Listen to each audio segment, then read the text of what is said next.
in the air. Juliet? Thank you very much, Clayton. A 6-year-old girl gets a pat down at a TSA security checkpoint at an airport in New Orleans.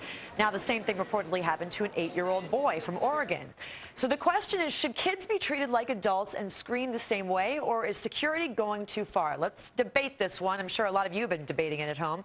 Executive Director of FlyersRights.org, Kate Hanni, and criminal and cybercrime attorney and former prosecutor David Seltzer both join us here.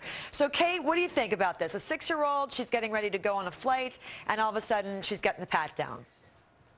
I think it's hideous. I think TSA has gone too far. And I can't believe that the cost of liberty has gotten so high that people don't want to fly.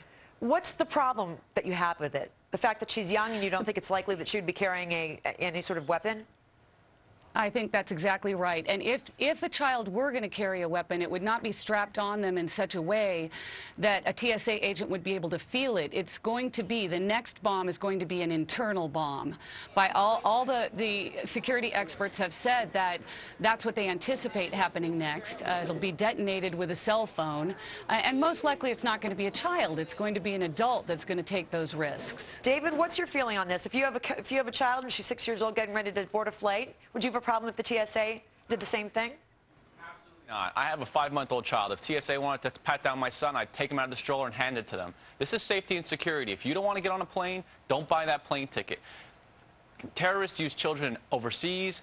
There's no reason why a child can't be used as a mule. There's no reason to say a child should not be secure. If they know we're not screening children, why should they not? Why would they not then try and strap a bomb to their chest? Why would they not try and conceal something? Okay.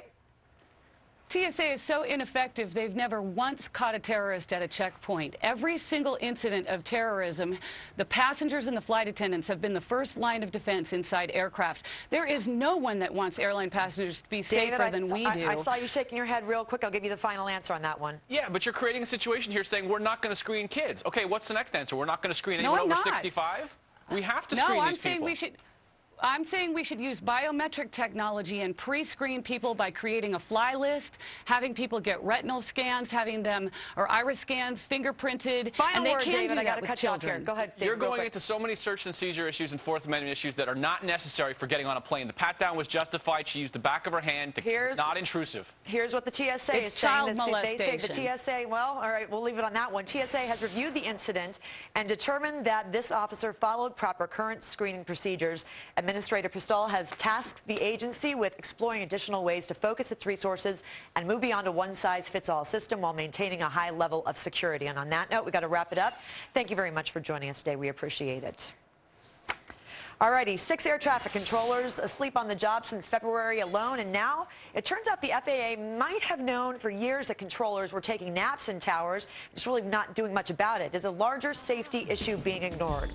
And just 2 days until taxes are due, but if you waited until the